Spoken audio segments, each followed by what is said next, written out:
Hello everyone, welcome to my channel. I am Khushpreet Kaur and आज की class में मैं आप लोगों को पढ़ाऊंगी section number 10 Hindu marriage act का, जो कि जुडिशियल सेपरेशन के बारे में बात करता है।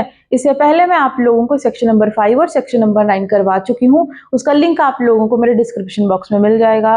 एंड अगर आप लोगों को किसी भी सब्जेक्ट के हैंड रिटन या टाइप्ड नोट्स चाहिए तो आप मेरे को कॉन्टेक्ट कर सकते हैं इस नंबर पर। ठीक है, अब हम लोग पढ़ना स्टार्ट करते हैं। सेक्शन नंबर 10 हमारा बात करता है जुडिशियल सेपरेशन के बारे में। तो बहुत सिंपल शब्दों में इन्होंने कह दिया है जुडिशियल सेपरेशन, मतलब कि जुडिशियल का मतलब कोर्ट। कोर्ट ने आपको क्या कर दिया, सेपरेट कर दिया। मान के चलो कि हस्बैंड और वाइफ के बीच में इतने सारे डिस्प्यूट्स चल रहे थे, लड़ाइयां झगड़े चल रहे थे, और वहां पर कोर्ट कहता है, वो गए कोर्ट में कि सर हमें ना डाइवोर्स दे दीजिए क्योंकि भाई अभी हमारा जम नहीं रहा है।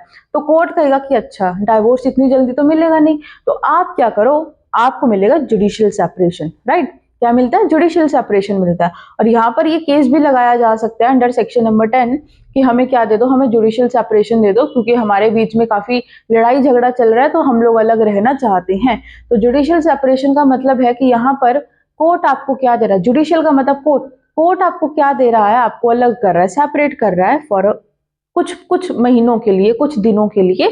तो इसका मतलब क्या है, judicial separation. Law give a chance to both husband and wife to rethink, क्या करने के लिए, दोबारा सोचने के लिए कि अच्छा ठीक है अभी आप लोग इकट्ठे रह रहे हो, बहुत सारी लड़ाइयां हो रही हैं, हम लोग मानते हैं, लेकिन अभी क्या करो, 6 महीने का टाइम पीरियड ले लो, 1 साल का टाइम पीरियड ले लो। अब आप क्या करो, सोच लो, थोड़ा दिमाग से क्या कर लो, सोच लो कि भैया क्या ये लड़ाई झगड़ा सही है नहीं है, क्या आप अलग अलग रह सकते हैं क्या। अगर भाई एक बार डाइवोर्स हो गया तो उसके बाद तो आप अलग हो जाएंगे। तो इससे पहले आप क्या कर लो, एक बार सोच लो, रीथिंक कर लो, सोच लो कि क्या आप अलग रह सकते हैं या नहीं रह सकते हैं।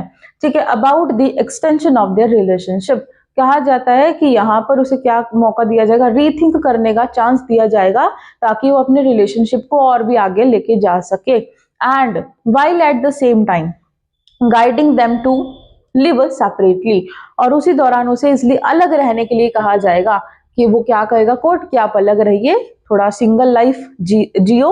मतलब आप सिंगल लाइफ कैसे होती है, एक दूसरे के बिना कैसे रहा जाता है, वो आप टेस्ट करके देखो अब, और उसके बाद आप लोगों को पता चल जाएगा। अगर आप फिर भी चाहते हैं, जुडिशियल सेपरेशन के बाद भी आप चाहते हैं कि हमें अलग रहना है, हमें साथ में नहीं रहना है, तो कोर्ट आपको अलग कर देगा। अदरवाइज आप वापिस से साथ में आ सकते हैं और अपनी मैरिज को कंटिन्यू कर सकते हैं। बट जुडिशियल सेपरेशन करने के लिए क्या क्या ग्राउंड्स होने चाहिए, क्या है, क्या क्या ग्राउंड्स होने चाहिए। मान के चलो अब आपको जुडिशियल सेपरेशन फाइल करना है, मुझे जुडिशियल सेपरेशन फाइल करना है, तो मैं किस किस ग्राउंड पर क्या है जुडिशियल सेपरेशन करूंगी, तो वो अब हम लोग देखते हैं। अभी देखते हैं ग्राउंड्स के बारे में।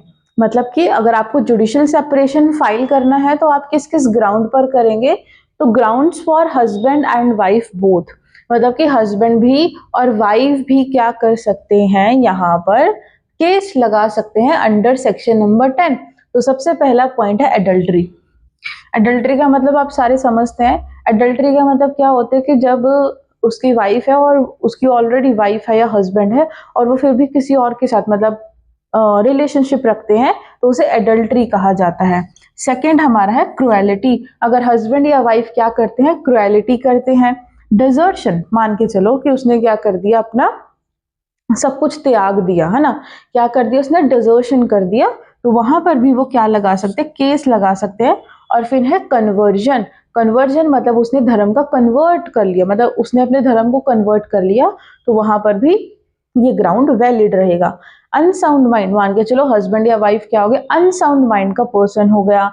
प्रिज्यूम्ड डेथ, मान के चलो कि कोई एक ऐसा पर्सन है जिसे 7 साल तक सुना या देखा नहीं गया है, उसे क्या कर लेंगे, प्रिज्यूम्ड कर लेंगे डेथ। मतलब कि ऐसा कोई इंसान जिसे सुना और देखा नहीं गया है, उसे क्या प्रिज्यूम कर लेंगे हम लोग, डेथ प्रिज्यूम्ड कर लेंगे।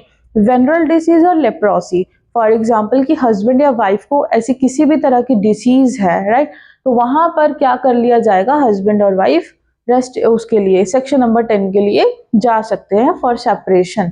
और वाइफ के लिए दिया गया है बाइगैमी और रेप, कि अगर यहाँ पर वाइफ के साथ रेप होता है या फिर बाइगैमी होती है, बाइगैमी का मतलब उसका हस्बैंड किसी दूसरी लड़की से शादी कर लेता है, तो वो यहाँ पर जुडिशियल सेपरेशन का डिमांड कर सकती है। लेकिन सेक्शन नंबर 10 का अफेक्ट क्या आएगा, देखो यहाँ पर कोर्ट ने आपको क्या कर दिया, अलग कर दिया। अब इसका मतलब ये नहीं है कि आप दूसरी शादी कर सकते हैं, तो आप किसी और से मैरिज नहीं कर सकते। जुडिशियल सेपरेशन किया है तो इसका मतलब ये नहीं है कि आपका डाइवोर्स हो गया। तो यहाँ पर क्या है, अफेक्ट क्या आएगा, नॉट डिसॉल्व मैरिज, आपकी मैरिज अभी खत्म नहीं हुई है। दूसरा है स्पाउस के नॉट मैरी, कि जो हस्बैंड है या वाइफ है वो दोबारा से शादी नहीं कर सकता। और तीसरा है मेंटेनेंस, ऑब्वियसली अब वो अलग अलग रहेंगे तो वो मेंटेनेंस तो लेगी, तो यहाँ पर मेंटेनेंस भी क्लेम किया जा सकता है। तो सेक्शन नंबर 10 हमारा यही बात करता था। और अगर इसका आपके पास क्वेश्चन आता है तो आप इंट्रोडक्शन लिखना, डेफिनेशन लिखना, थोड़ा बहुत आप नोट्स बनाना, या फिर अगर आपको नोट्स चाहिए तो आप मेरे से कांटेक्ट कर सकते हैं, ठीक है। और दूसरी चीज़ ये कि इंट्रोडक्शन डेफिनेशन लिखने के बाद आपको इसे फ्लो चार्ट में लिखना है और आपको इसको थोड़ा थोड़ा एक्सप्लेन करना पड़ेगा कि अडल्ट्री क्या होता है, क्रुएलिटी क्या होता है। क्रुएलिटी दो तरह, फिजिकल, मेंटल, ये सारी चीज़ें आपको वहाँ पर एक्सप्लेन करनी पड़ेगी। ये जस्ट एक मैंने आपको समझाने के लिए मैंने आपको इस तरह से बताया है। And thank you so much, bye bye.